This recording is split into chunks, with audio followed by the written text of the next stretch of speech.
இப்போ ஆரம்பிக்க போறது நாட்டோட மிகப்பெரிய நிகழ்ச்சி ஆப்கி அதாலத் ரஜித் சர்மாவுடன்.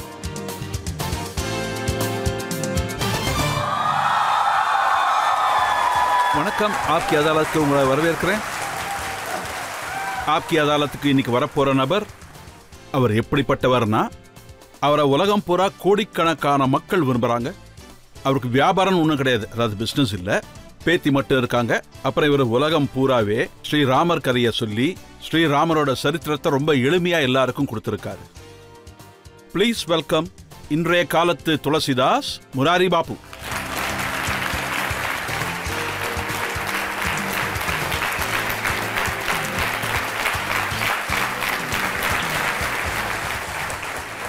ஆப்கி அதாலத்ல இந்த ஸ்பெஷல் ப்ரோக்ராமுக்கு நம்முடைய ஜட்ஜா இருக்க போறவர் பிரபல பத்திரிகையாளர் வினோத் அக்னிஹோத்ரி.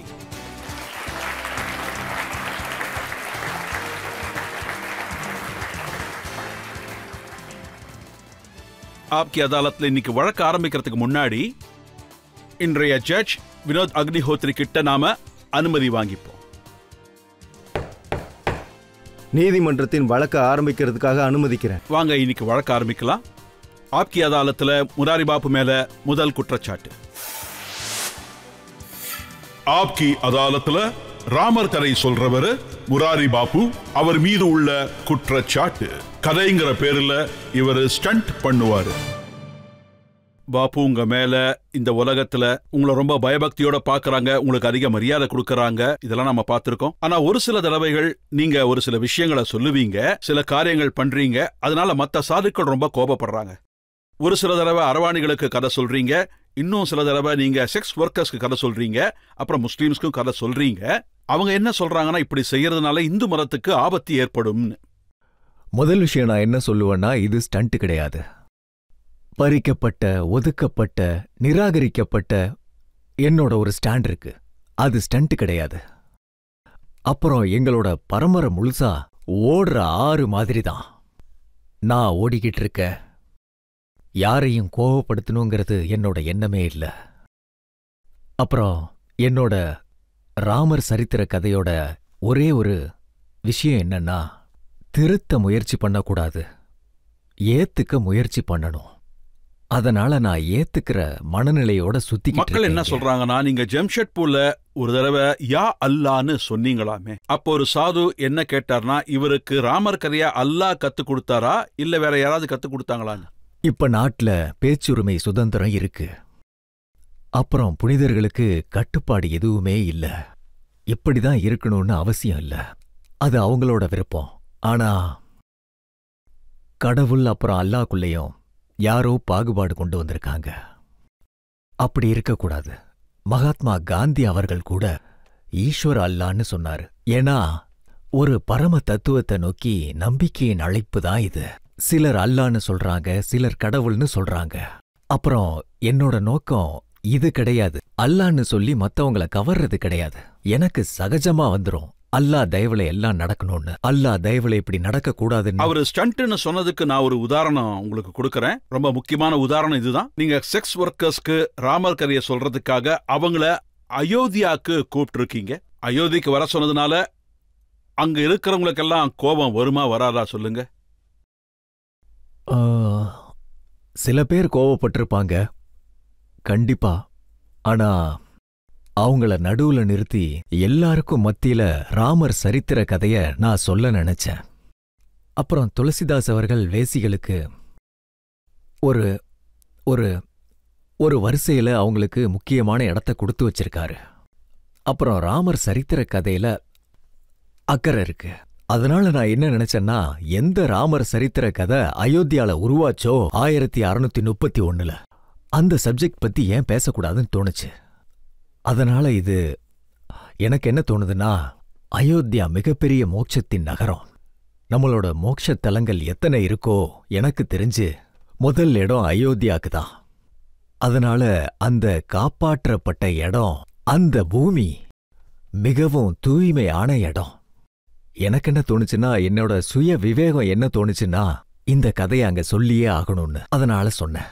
ஒரு அயோத்தியாவோட கதைய சொல்றவரு மெஹந்த் பவன் தாஸ் அவர் என்ன சொல்றாருன்னா, அயோத்தியா நகரத்துக்கு வேசிகளை கூப்பிட்டு வந்து அந்த நகரத்தோட புனிதத்தை கெடுத்துட்டாரு. கங்கைக்குள்ள யாராவது அழுக்கு துணியோட குளிக்க போனா அந்த அழுக்கும் புனிதமா மாறிடும். கங்கா ஒருபோதும் தூய்மையற்றதா மாறிடாது. முராரி பாப்புனால அப்புறம் வேசி சகோதரிங்க வந்ததுனால அயோத்தியா புனிதமற்றதா மாறிடுச்சுன்னா அப்புறம் அயோத்தியாக்கு என்ன பெருமை?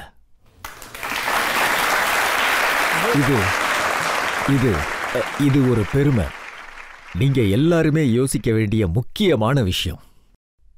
நீங்க வேசிங்கள குருன்னு சொல்றீங்க, அவங்கள நல்ல சகுனம்னு சொல்றீங்க. ஆமா, வேசிகளை சாஸ்திரத்துல சகுனம்னு சொல்லுவாங்க. வேசி எதிரில வந்தா அது ஒரு நல்ல சகுனம். அப்புறம் ஸ்ரீமத் பாகவத்ஜி 24 குருதத் சொன்னாரு. அதுல இருந்து ஒரு வேசிய அவர் குருவா ஏத்துக்கிட்டாரு. அவங்க வாடிக்கையாளர் குருவுக்காக காத்துக்கிட்டு இருந்தாங்க. ரொம்ப நேரமாச்சு, யாரையுமே காணோம். அப்ப அவங்களோட மனசு மாறிடுச்சு. இவ்வளவு நேரம் கடவுளுக்காக காத்துக்கிட்டு இருந்தோம், எப்பவோ கிடைச்சிருப்பாருன்னு நினைச்சாங்க. அப்புறம் இந்த அணுகுமுறைய தத்தா அவர்கள் புரிஞ்சுக்கிட்டு அவங்கள குருவா ஏத்துக்கிட்டாரு. இதத்தான் அவங்களும் சொல்றாங்க. ஒருவேளை நீங்க வேசிங்களை குருவா ஏத்துக்கிட்டீங்கன்னா, அவங்கள பெருமைப்படுத்துற மாதிரி ஏதாவது சொல்லணும்னா, சமூகத்துல அவங்கள ஏத்துக்கிறதா சொன்னீங்கன்னா, அப்ப நீங்க ரெட் லைட் ஏரியாவுக்கு போய் பண்ணுங்க, அவங்கள ஏன் அயோத்தியாவுக்கு கூப்பிட்டுட்டு வரீங்கன்னு கேக்குறாங்க. ரெட் லைட் ஏரியாவுக்கு தான் நான் முதல்ல போனேன், அப்புறம் அயோத்தியாவுக்கு. அப்புறம் நான் தெளிவா சொன்னேன். நீங்க ரெட் லைட் ஏரியாவுக்கு போனது ஒரு மிகப்பெரிய ஸ்கேண்டல் ஆயிடுச்சு. அது என்னமோ உண்மைதான். நான் அங்க போன அனுபவத்தை உங்க எல்லாத்துக்குமே சொல்றேன்.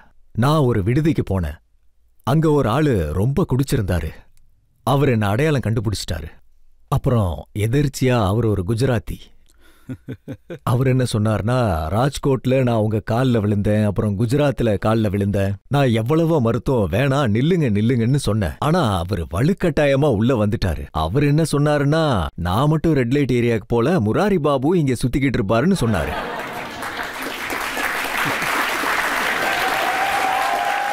அப்ப அவர் ஒரு பாட்டு பாடினாருல, எங்களை திட்டவரு இந்த தெருக்கள்ல சுத்திக்கிட்டு இருக்காரு, நானும் நைஸா யாருக்கும் தெரியாம அவர் இந்த தெருக்கள்ல வரதா பாத்திருக்கேன்னு. எது வேணாலும் சொல்லலாம். ஆனா என்னோட சுய வேலைகளுக்காக நான் போல, கடவுள் ராமோட வேலைகளுக்காக போனேன்.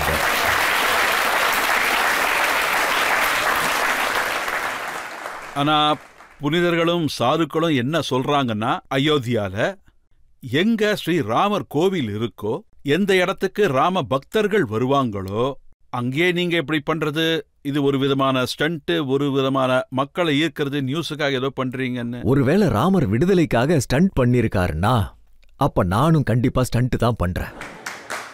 ஒருவேளை இது ராமரோட ஸ்டண்டா இருந்தா, விடுதலை காரியத்துக்காக துளசிதாசும் ஸ்டண்ட் பண்ணிருக்காரு. துளசியோட பாதையில போற முராரி பாபுவும் ஸ்டண்ட் பண்ணிருக்காரு. ஆனா ராமர் ஸ்டண்ட் பண்ணாங்கன்னு யாராவது சொல்ல முடியுமா? ராமர் இது அவதார பணி, துளசி இது புனிதர் பணி, என்னோடது சகஜமான பணி.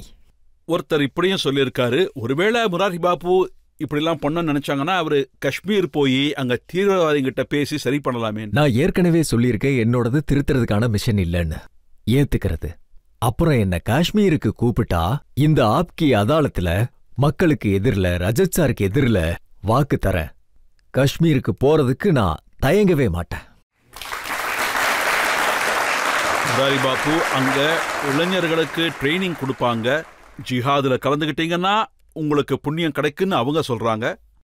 பாருங்க, தத்தா தத்திக் மதம் பயத்தையும் சலனத்தையும் காட்டிதான் அவங்க மதத்தை பிரச்சாரம் பண்றதுக்கு ஒரு நெட்வொர்க்கை உருவாக்குனாங்க. இன்னைக்கு இளைஞர்கள் என்னோட அனுபவத்துல நான் 55 வருஷமா சொல்லிக்கிட்டு இருக்கேன். அப்புறம் கடைசி 30 வருஷத்துல நான் இந்த முடிவுக்கு வந்திருக்கேன்.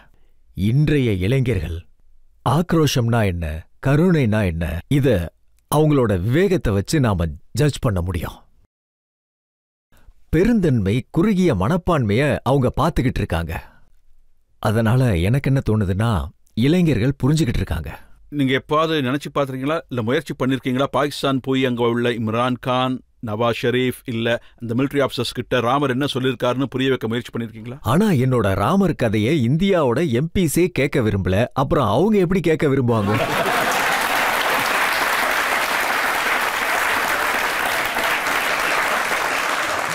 முதல்ல இவங்களுக்கு புரிய வைங்க, நான் வியாச பீடத்தை ராஜபீடத்துக்கு கொண்டு போக. இவங்களெல்லாம் நீங்க மாத்த வேண்டிய அவசியம் இல்லையே. இவங்க எல்லாரும் உங்களை இப்படியே ஏத்துக்கிட்டாங்க. மோரிஜி உங்களுக்கு எப்பவுமே ரொம்ப மரியாதை கொடுக்கறவரு. இல்ல, நான் சொல்றது ஒரு நபரை பத்தி இல்ல. ஆனா யாரு ராமர் பேருக்கு பயப்படுறாங்களோ நான் அவங்கள பத்தி பேசுறேன். நான் பாகிஸ்தானுக்கு போகணும், நல்ல உறவு வச்சுக்கணும், எந்த பிரச்சனையும் வரக்கூடாதுன்னு நான் பல வருஷமா சொல்லிக்கிட்டு இருக்கேன். பாகிஸ்தான் போக கூட நான் தயங்க மாட்டேன். வியாச பீடத்தோட, ராஜ பீடத்தோட இல்ல.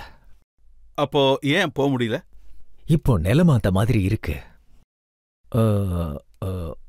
எனக்கு கொஞ்ச நாள் முன்னாடி கராச்சியில இருந்து அழைப்பு வந்தது, லாகூர்ல இருந்து அழைப்பு வந்தது.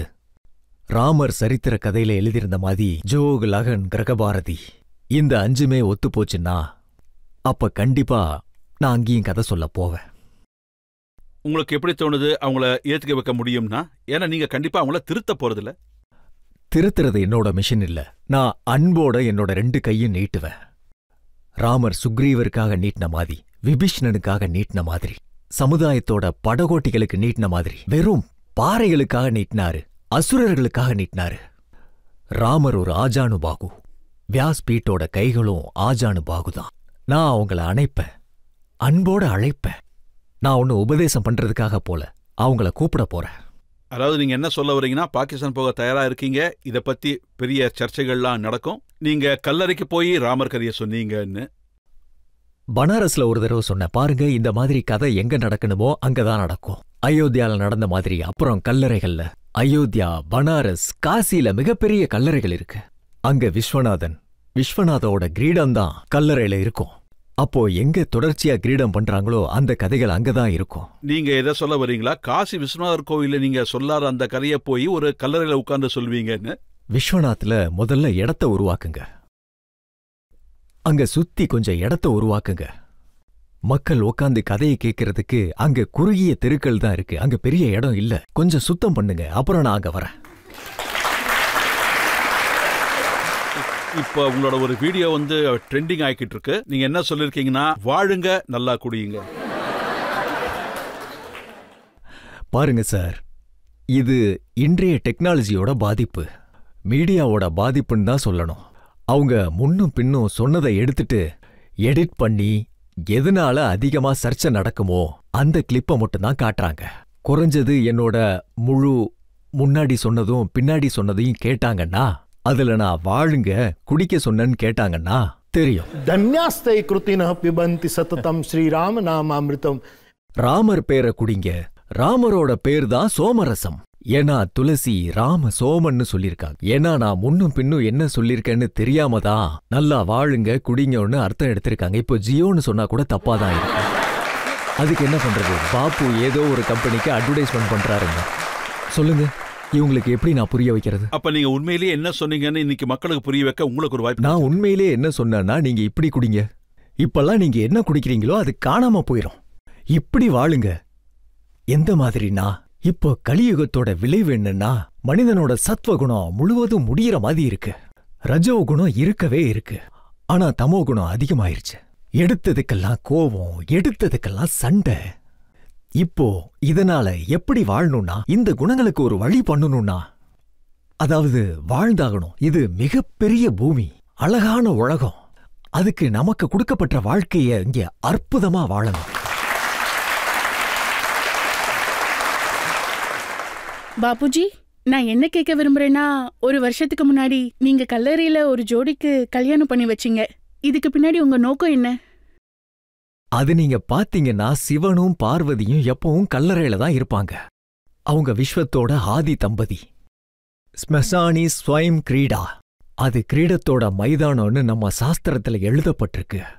அதனால ஒரு ஜோடி என்கிட்ட பாபு, நாங்க கல்லறையில கல்யாணம் பண்ணிக்க விரும்புறோம்னு சொல்றாங்க. உங்களோட முன்னிலையில கல்யாணம் பண்ணிக்க விரும்புறோம்னு சொல்றாங்க. நான் சரின்னு சொன்னேன். அவங்களா இந்த சிவனோட பாதையில நடக்கணும்னு நினைச்சா அது நல்லது தானே. அவங்க வந்தாங்க. ஒரு பிராமணர் கூட அந்த கல்யாணத்துல இந்த கல்யாணத்துல நான் தான் மந்திரம் படிப்பேன்னு சொன்னார். எனக்கு எந்த பிரச்சனையும் இல்லைன்னு சொன்னேன். நான் அதுக்கு சாட்சியா இருந்தேன். இப்ப கடவுள் புண்ணியத்துல அவங்க 2 பேரும் நல்ல குடும்பம் நடத்துறாங்க. நான் என்ன நினைக்கிறேன்னா, இந்த மாதிரி ஜோடிகளோட குடும்பம் நல்லா இருக்கணும்னு.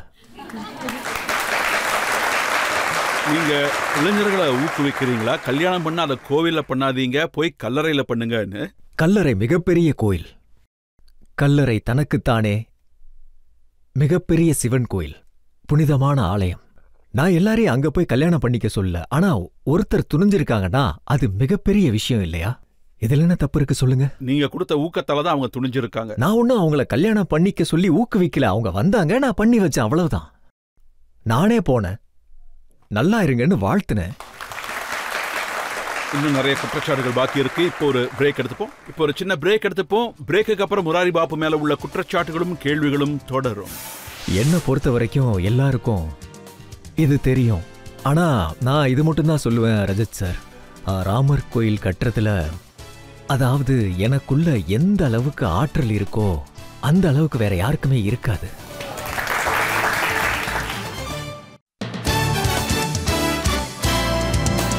Welcome back. ஆப்கி அதாலத்ல இன்னைக்கு வழக்கு நடந்துகிட்டு இருக்கு. முராரி பாபு கிட்ட நம்ம கேள்விகளை கேட்டுக்கிட்டு இருக்கோம். ஆப்கி அதாலத்ல அடுத்த குற்றச்சாட்டு. ஆப்கி அதாலத்துல ராமர் கதை சொல்கின்ற முராரி பாபு மீது உள்ள அடுத்த குற்றச்சாட்டு இதுதான். ராமர் கோவில் கட்டுவதில் இவர் முயற்சியே செய்யல.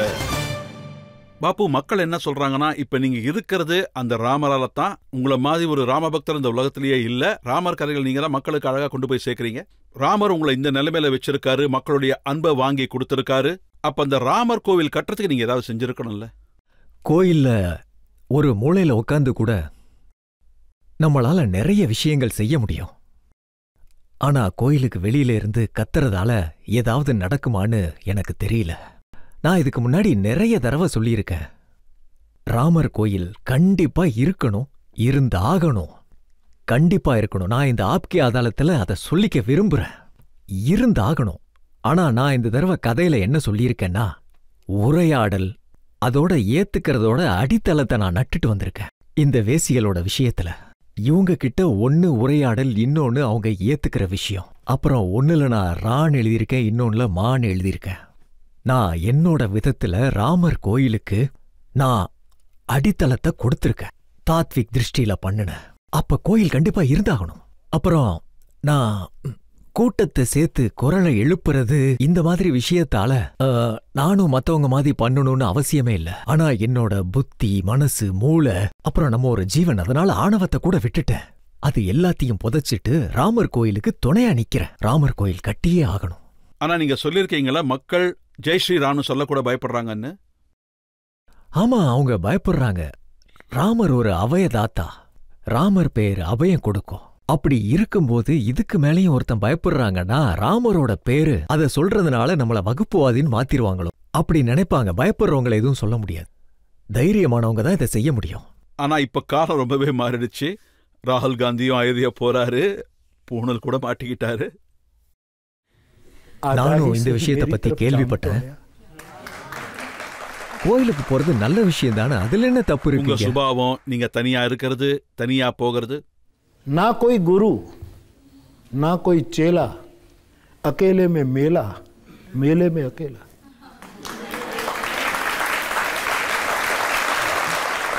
ஒரு பிரேக் எடுத்துப்போம். பிரேக்குக்கு அப்புறம் முராரி பாபு மேல ஆப்கி அதாலத்ல குற்றச்சாட்டுகளும் கேள்விகளும் தொடரும்.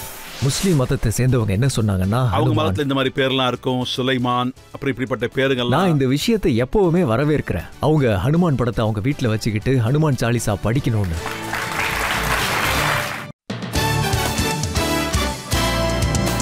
Welcome back. ஆப்கி அதாலத்ல இன்னைக்கு நம்முடைய விருந்தினர் பிரபலமான முராரி பாபு அவர்கள். ஆப்கி அதாலத்ல அவர் மீது அடுத்த குற்றச்சாட்டு.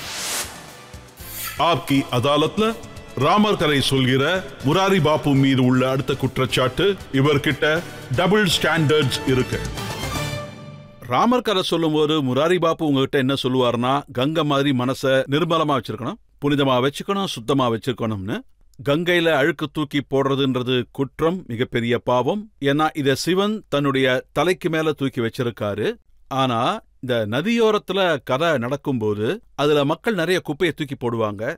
பாருங்க, எங்க என்னோட கதை நடக்குதோ அங்க நான் மக்கள் கிட்ட, அங்க வசிக்கிறவங்க கிட்டையும் மனப்பூர்வமான அழுக்கு பண்ண வேணான்னு சொல்லுவேன். ஏன்னா கங்கா என்னோட பார்வையில உள்ளுக்குள்ள அது புனிதமானதுதான், அதை யாராலையும் மறுக்கவே முடியாது, சரியா? ஆனா வெளியில சுற்றுச்சூழல் சரியே இல்ல. அதனால அதற்காக நான் அடிக்கடி மனப்பூர்வமா எதிர்ப்பை தெரிவிச்சுக்கிட்டு தான் இருப்பேன். இப்படி நடக்கக்கூடாதுன்னு. இந்த விஷயத்துல நான் எப்பவும் எச்சரிக்கையா இருப்பேன். நீங்க எப்பவும் சொல்றீங்க ஜாதி பேதம்லாம் இருக்கக்கூடாதுன்னு, ஜாதி பத்தியெல்லாம் பேசக்கூடாதுன்னு.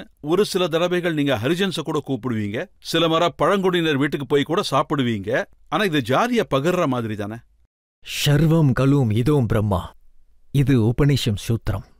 ஆனா துளசி இதை ஹிந்தியில மொழி மாற்றம் பண்ணினது எல்லா இடத்துலயும் இருப்பாருன்னு மனப்பூர்வமா வேண்டிக்குங்க.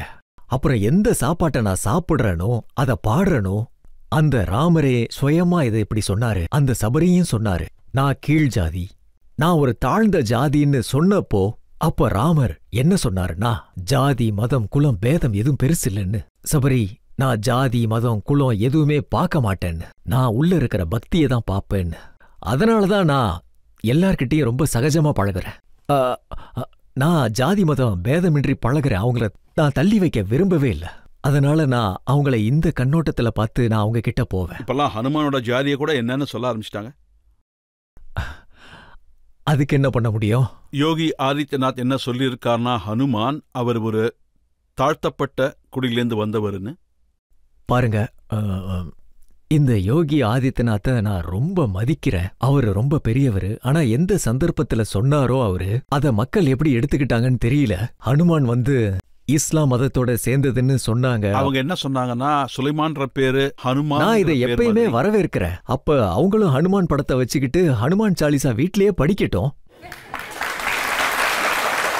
உண்மையிலேயே ஹனுமான் ரகுமானா மாறிடுவாரு. நான் இதை தான் விரும்புறேன். சில பேரு ஹனுமான ஜெயின்னு சொன்னாங்க. நியூஸ் பேப்பர்ல கூட இது வந்திருக்கு. இந்த மாதிரி ஹனுமான எல்லாருமே ஏத்துக்கணும். ஏன்னா வாயுவை எல்லாருமே ஏத்துக்கிட்டு ஆகணும். பவனை உயிரோட இருக்கணும்னா பவனை ஏத்துக்கிட்டே ஆகணும். அப்புறம் ஹனுமான் பவன் புத்திரன். காற்று இல்ல, ஹிந்து இல்ல, முஸ்லீமும் இல்ல, சத்திரியன் கூட கிடையாது, அப்புறம் பிராமணனும் இங்கே இல்ல. பவனுக்கு ஜாதி கிடையாது. 5 தத்துவங்களும் ஜாதி கிடையாது. நீர், காற்று, பூமி, ஆகாயம், தீ, இதுக்கு எந்த ஜாதியும் கிடையாது. யாராவது ஏதாவது சொன்னாங்கன்னா அது அவங்களோட பொறுப்பு தான். அதுல மாற்று கருத்து. அரசியல்வாதிங்க சில விஷயங்களை ரொம்ப இன்ட்ரெஸ்டிங்கா சொல்லுவாங்க. கம்யூனிஸ்ட் பார்ட்டி தலைவர் அதுல் குமார் அஞ்சான் அவர் என்ன சொல்லியிருக்காருன்னா, அனுமான் சிவப்பா உள்ளவர், அதனால அவர் எங்க கட்சியை சேர்ந்தவர் தான். அவர் சிவப்பா இருக்கிறதுனால அவர் கம்யூனிஸ்ட் ஆயிட்டாரா? இங்க பாருங்க, அரசியல்ல என்ன நடக்கும்னா, சாம பேத தண்ட, சாமதான தண்ட பேத, இது அரசியல் உலகத்தோட மிகப்பெரிய சூத்திரம் தான் சொல்லணும். நான் ராஜபீடத்தை சேர்ந்தவன் இல்ல, வியாச பீடத்தை சேர்ந்தவன். எங்களுக்கு சாம் முக்கியம் இல்ல, சோம் தான் முக்கியம். சோம்னா சந்திரன்னு சொல்லுவோம். எங்களோட வியாச பீடத்துல தண்ட முக்கியம் இல்ல, தண்ட புனிதமாக்குறது தான் முக்கியம். எப்படின்னா ரிஷிமுனிவர்கள் தண்டக்காட புனிதமாக்குனாங்க. வியாச பீடத்துல தாம் இருக்காதாங்க. அங்க மடிய ஏந்தி நிப்பாங்க, எல்லாரையும் ஏத்துக்குவாங்க. வியாச பீடத்துல அங்க ஒரு பேதம் இருக்காது, அங்க வேதம்தான் இருக்கும். அதனால ராஜபீடம் வியாசபீடம் அதோட 2 யோசனைகளும் வேற. அதனால அரசியல்ல யார் வேணாலும் எது வேணாலும் பேசுவாங்க. உங்களை பொறுத்த வரைக்கும் ஹனுமான் யாரு? ஹனுமான் தான் பவன் புத்திரன். அப்ப ஹனுமனுக்கு ஏதாவது ஒரு ஜாதி இல்ல. ஒருவேளை நீங்க அவரை இதுக்குள்ள கொண்டு வரணும்னு நினைச்சீங்கன்னா, அப்ப அவர் எத்தனையோ தடவை பிராமண வேஷம் போட்டிருக்காரு. ராமபக்த ஹனுமான் ஒரு பிப்ர ரூபம் கொண்டவர், பிராமண வேஷம் போட்டாரு. துளசிதாஸ்ஜி என்ன சொல்லுவாருன்னா, அவரு சண்டை போடும் போது அவரு ராமர் தூதர், ராஜ்புத் சத்திரியர். அவர் அவ்வளோ அழகா சண்டை போடுவாரு. அவருக்குள்ள ராஜ்புத் வந்துருவாங்க, ராஜ்புத் மாதிரியே இருப்பாரு. அவர்தான் ராமரை ஒவ்வொரு ஜென்மத்துக்கும் கடமைப்பட வச்சிட்டாரு. இந்த மாதிரி யாரால இருக்க முடியும் சொல்லுங்க? அவர் ஒரு வைஷ்யர். அப்புறம் சேவகர் ரூபத்துல இருக்கும்போது அவர் ஒரு தாசன். அதனால அவரு எதிலையுமே கிடையாது, எல்லாம் நிறைஞ்சவரு, எல்லாருக்குமே சொந்தமானவர். ஆனா நீங்க ஏதோ ஒரு இடத்துல சொல்லிருக்கீங்க ஹனுமன் ஒரு விஞ்ஞானின்னு. கண்டிப்பா, தூய விஞ்ஞானி. ஹனுமான் தூய விஞ்ஞானி தான், நோ டவுட். ஏன்னா செய்தியை தேடுற பொறுப்பை ஹனுமான்கிட்ட ஒப்படைச்சாங்க. ஹனுமானோட பலசாலிங்க புத்திசாலிங்க ராமங்கிட்ட இருந்தாங்க. ஆனா ஹனுமான தான் தேர்ந்தெடுத்தாங்க. ஏன்னா ஆற்றல் உள்ள இடத்த ஒரு விஞ்ஞானியால தான் தேட முடியும். அதனாலதான் ஹனுமான் ஒரு விஞ்ஞானி. அப்புறம் வால்மீகி கூட விஞ்ஞானி தான். அதனால சீதாமாவை எங்க வச்சிருக்கணும்னு வால்மீகி தான் முடிவு பண்ணாரு. அந்த மாதிரி ஒரு ஆற்றலை ஒரு விஞ்ஞானியால தான் சமாளிக்க முடியும். ஹனுமான் ஒரு விஞ்ஞானி தான். அனுமனை பத்தி ரொம்ப அழகா எடுத்து சொன்னீங்க. ஆனா இது பெரிய கான்ட்ரவர்சி ஆக்காம இதை இப்படியே முடிச்சுக்கலாம். உங்களை பொறுத்த வரைக்கும் அனுமன் எல்லாருக்கும் சொந்தம். கண்டிப்பா கண்டிப்பா. இப்போ ஒரு சின்ன பிரேக்குக்கு அப்புறம் முராரி பாபு கிட்ட இந்த வழக்கோட கேள்விகள் தொடரும். அரசியல்ல இருக்கிற மக்கள் சாம் தான தண்ட பேத பண்ணிக்கிட்டே தான் இருப்பாங்க, அது அவங்களோட விருப்பம். ஆனா நம்மளோட பிரதம மந்திரியோட நாட்டுப்பற்றுல யாருமே விரல நீட்ட முடியாது.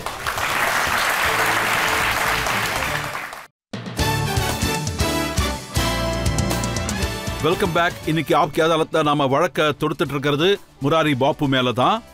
அவர் மீது உள்ள அடுத்த குற்றச்சாட்டு. ஆப்கி அதாலத்ல ராமர் கதையை சொல்ற முராரி பாபு மீது உள்ள அடுத்த குற்றச்சாட்டு. ரொம்ப கன்சர்வேட்டிவ் அப்ரோச் உள்ளவர் முராரி பாபு. இந்த குற்றச்சாட்டு இளைஞர்கள்கிட்ட இருந்து வந்திருக்கு. நீங்க இளைஞர்கள்கிட்ட வாட்ஸ்அப் யூஸ் பண்ண வேண்டான்னு சொல்றீங்க, ஃபேஸ்புக் அதிகமா யூஸ் பண்ணாதீங்கன்னு சொல்றீங்க, இதெல்லாம் வேஸ்ட்னு சொல்றீங்க. இது சுத்தமா வேஸ்ட் இல்ல, ரொம்ப பெரிய அளவுல வேஸ்ட் தான். ரெண்டாவது, நான் வாட்ஸ்அப்ல பேச வேண்டான்னு சொல்லல, இதெல்லாம் பண்ண வேண்டான்னு சொல்லல. இன்றைய டெக்னாலஜிய சரியான முறையில பயன்படுத்துறதுனால நான் தடுக்கவும் மாட்டேன். அந்த மாதிரி சொல்றதுக்கு நான் அந்த மாதிரி ஆளும் கிடையாது. நான் சொன்னாலும் கேட்க மாட்டாங்க. நான் என்ன சொல்றேன்னா, 24 மணி நேரமா அதுக்குள்ளேயே இருக்காதீங்கன்னு. 1 மணி நேரம், அரை மணி நேரம் அதுக்காக ரிசர்வ் பண்ணுங்கன்னு. ராத்திரி நேரம் கிடைக்கும் போது அதை யூஸ் பண்ணுங்கன்னு சொல்றேன். ஆனா தொடர்ந்து நீங்க அதுக்குள்ளேயே இருக்கக்கூடாது. அப்படி இருந்தா உங்க மூளை எதுக்கு தான் பயன்படும்? ஆனா அது சத்சங்காச்சே. அது சத்சங்கா? மக்கள் அப்படி நினைக்கிறாங்க. அவங்க எப்பவுமே இது சத்சங்கா? இல்ல பாபு, யாராவது எனக்கு சொல்லுங்க. அப்படிலாம் இல்ல. அவங்க மறுக்கிறாங்க. ஆனா பெரும்பாலான மக்கள் நினைக்கிறாங்க அவங்க லைஃப் இப்ப அதோட டிபெண்ட் ஆகி இருக்குன்னு. இது சத்சங்கா கூட மாறலாம். ஏதாவது ஒரு நல்ல பாட்டு கேட்டா இது சத்சங்கா கூட மாறலாம். ஒருவேளை கிருஷ்ணமூர்த்தியோட பாட்டை கேட்டா சத்சங்காவும் மாறலாம். ஒருவேளை ஓஷோவோட ஏதாவது ஸ்பீச்சை கேட்டா சத்சங்கா மாறலாம். ஒருவேளை முராரி பாபுவோட ஸ்பீச்சை கேட்டா இது சத்சங்கா கண்டிப்பா மாறலாம். ஏதாவது ஒரு நல்ல உரையாடலாம், ஏதாவது ஒரு நல்ல பேச்சு கேட்டா இது சத்சங்கா கூட மாறலாம். ஏதாவது ஒரு படத்துல வர நல்ல டயலாக்க கேட்டா இது சத்சங்கா மாறலாம். ஒருவேளை இது இந்திய கலாச்சாரத்தை அவமானப்படுத்தாம இருந்தா இது சத்சங்கா கூட மாறலாம். இதுல என்ன இருக்கு? அப்ப ப்ராப்ளம் எங்க இருக்கு? பிரச்சனை எங்க இருக்கு? பிரச்சனை இதுதான். அதாவது 24 மணி நேரத்துல நானும் 24 மணி நேரம் என் கதையை கேட்க சொல்ல மாட்டேன். கதை முடிஞ்சு போயிரும். அதை கேட்க யாருமே வரமாட்டாங்க. அதுக்குன்னு குறிப்பிட்ட நேரம் இருக்கணும் இல்லையா? சத்சங்க்கு 1 மணி நேரம் இல்ல அரை மணி நேரம் இருக்கணும்னு சொன்னாங்க. அரை மணி நேரம் இருக்கும். எப்படி நம்ம எல்லாத்துக்கும் நேரம் ஒதுக்குறோமோ அதே மாதிரி தான் இதுக்கும் இருக்கணும். 24 மணி நேரம் இல்ல. சின்ன சின்ன பசங்களுக்கெல்லாம் அவங்க அப்பா அம்மா சமாளிக்க முடியாம அவங்க கையில இதை எடுத்து கொடுக்கறாங்க. அதுக்கப்புறம் அவங்க மூளைக்குள்ள இந்த வேஸ்ட் எல்லாம் போனதுக்கு அப்புறம் பசங்க எங்க பேச்சை கேட்கலன்னு சொல்றாங்க. அதை விதைச்சதே அவங்கதான். அநேகமா நிறைய பேர் உங்ககிட்ட இந்த விஷயத்தை பத்தி கம்ப்ளைண்ட் பண்ணிருப்பாங்க. ஆமா, சொல்லுவாங்க. ஆனா நீங்களும் மக்கள்கிட்ட இப்படிதான் சொல்லுவீங்க, முதல்ல காதலிங்க, அப்புறம் கல்யாணம் பண்ணிக்கிங்க, அதுக்கப்புறம் என் கதையை கேட்க வாங்க. கண்டிப்பா கண்டிப்பா. காதலிக்காம பக்தி வரவே வராது. காதலிக்காம சாதனை. அப்புறம் இத சொல்றதுக்கு நான் யாரும் இல்ல. கடவுள் ஜகத்குரு ராமானுஜர்கிட்ட ஒரு இளைஞர் போனாரு. நான் சாதனையில முன்னேறணும்னு சொன்னப்போ அவரு ஆச்சாரியார்கிட்ட கேட்டாரு, நீ யாரையாவது காதலிச்சியான்னு. அப்ப அவரு நான் காதலிக்கலனாரு. அப்ப என்கிட்ட வராதுன்னு சொன்னாரு. என்கிட்ட உனக்கு இடம் இல்ல. காதல் ஒரு மிகப்பெரிய விஷயம். ஆனா இப்பெல்லாம் கல்யாணங்கிறது கம்பல்சரி இல்லையே. கோர்ட்டே லிவிங் டுகெதர்ன்ற விஷயத்தை அப்ரூவ் பண்ணிட்டாங்களே.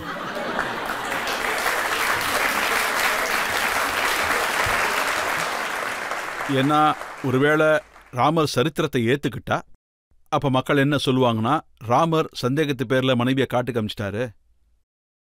இது இன்றைய மக்களின் குற்றச்சாட்டு.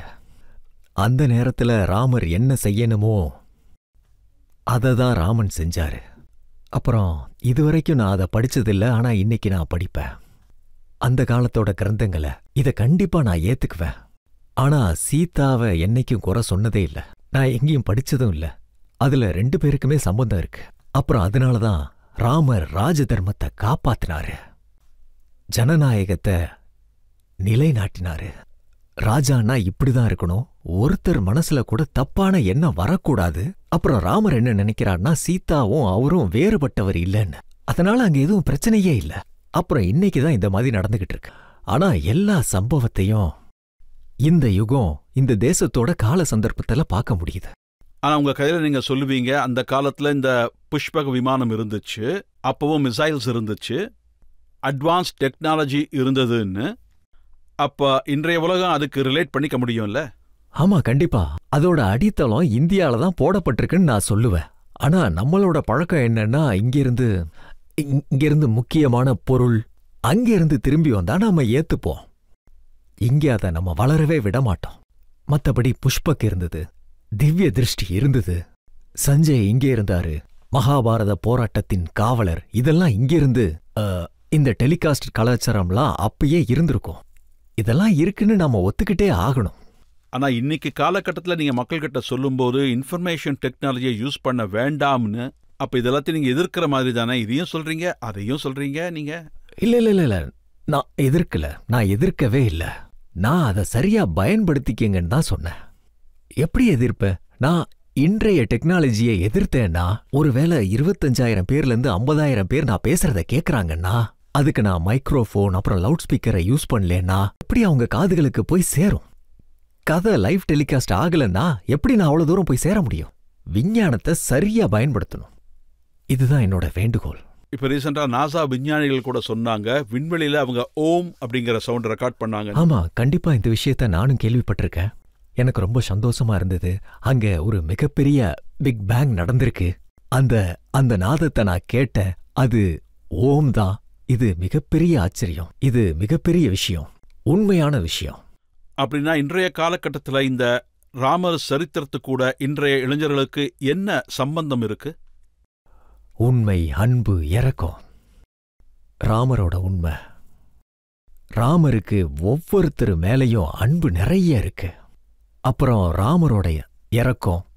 இந்த 3 சூத்திரங்களும் என்னைக்காவது அவுட் ஆஃப் டேட் ஆக முடியுமா? இதுல தான் ஒவ்வொரு நிமிஷமும் வாழணும். அதனால தான் ராமர் கடந்த காலத்திலையும் இல்ல, எதிர்காலத்திலையும் இல்ல, ராமர் நிகழ்காலம். அதனால ராமர் சரித்திரம் எந்த காலத்திலையும் இருக்கணும்னு நான் நம்புறேன். நீங்களே சொல்லுங்க, இந்த காலத்துல யார் ஒத்துப்பாங்க? ஒருவேளை ஒரு அப்பா தன் மகன்கிட்ட நீ ராஜ்யத்தை விட்டுட்டு 14 வருஷம் காட்டுக்கு போகணும்னு சொல்லிட்டாருனா? ராஜ்யம்னா யார்கிட்ட இருக்கு ராஜ்யம்? சொல்லுங்க யார்கிட்ட?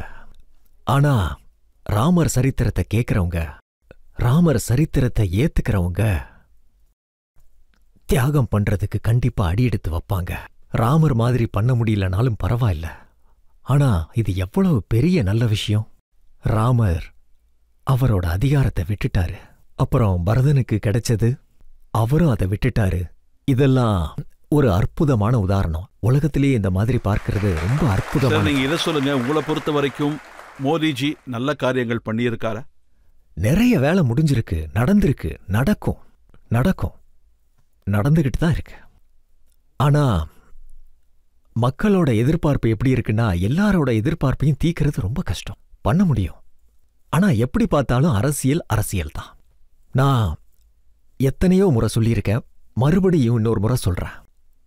அரசியல்ல இருக்கிற மக்கள் சாம் தான தண்ட பேத பண்ணிக்கிட்டே தான் இருப்பாங்க. அது அவங்களோட விருப்பம். ஆனா நம்மளோட பிரதம மந்திரியோட நாட்டுப்பற்றுல யாருமே விரல நீட்ட முடியாது.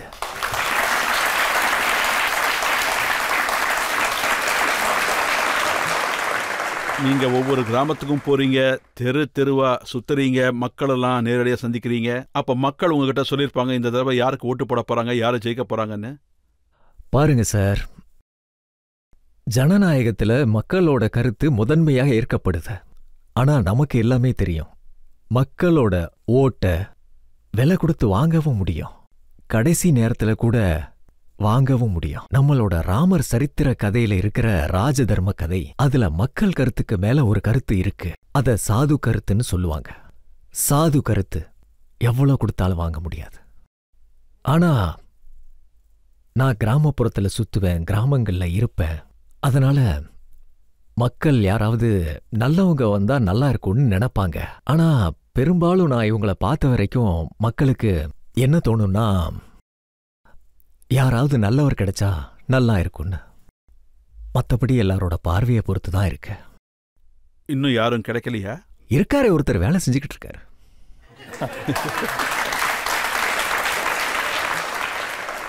நீங்க இப்படி சொல்லியிருக்கீங்க, ரெண்டு மனசு ஒரு கண்ணாடி மாதிரின்னு.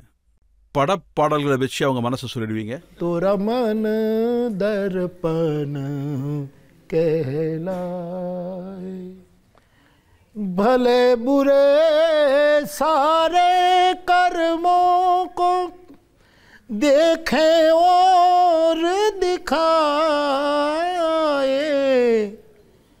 तोरा मन दर्पण. அப்புறம் இந்த சினிமாக்காரங்களை ரெண்டு மனசு கண்ணாடின்னு நான் சொல்லல, எங்க துளசி முன்னாடியே சொல்லியிருக்காரு. श्री गुरु चरण सरोज रज निज मन मुकुर सुधार. உங்க மனசு ஒரு கண்ணாடி, அதனாலதான் நான் பாடுறேன். பாப்பு, உங்ககிட்ட நிறைய கேள்விகளை கேட்டோம், ராமரை பத்தி, ஹனுமனை பத்தி. இப்போ ஒரு சின்ன பிரேக் எடுத்துக்கலாம். பிரேக்குக்கு அப்புறம் ஆப்கி அதாலத்துல இன்றைய ஜட்ஜ் வினோத் அக்னிஹோத்ரியோட தீர்ப்பு என்னன்னு கேட்போம்.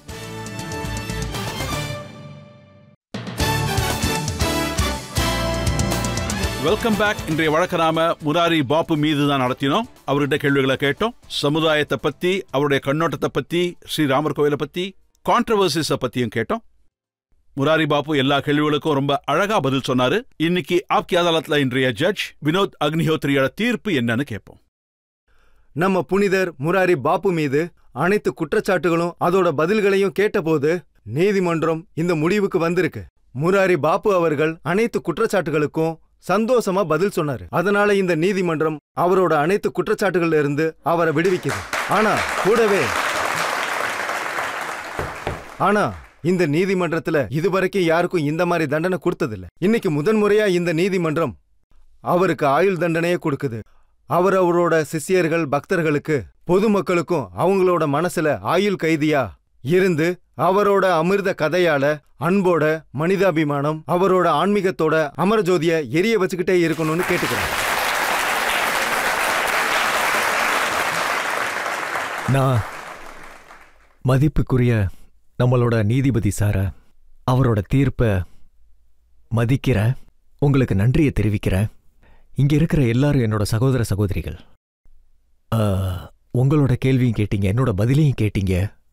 அப்புறம் ரஜத் சார் கூட என்கிட்ட சில கேள்விகளை கேட்டாரு. எனக்கு தெரிஞ்ச வரைக்கும் நான் உங்களுக்கு பதில்களை சொன்னேன். உங்க அனைவருக்கும் என்னோட நன்றியை தெரிவிச்சுக்கிறேன். எல்லாருக்கும் என்னோட வணக்கம். ஜெய் ஸ்ரீராம். முராரி பாப்பு இதே மாதிரி ராமர் கதைகளை சொல்லி மக்கள் மனசை ஜெயிப்பாருங்கிற நம்பிக்கை எனக்கு இருக்கு. சமுதாயத்துல அன்பை பரப்புவாரு, ராமர் கதைகளை மக்கள்கிட்ட கொண்டு போய் சேர்த்துக்கிட்டே இருப்பாரு. இன்றைய ஷோவை இதோட முடிச்சுப்போம். அடுத்த முறை உங்களை ஒரு புது கெஸ்டோட நான் சந்திக்கிறேன். அதுவரை என்னுடைய அன்பான வணக்கம்.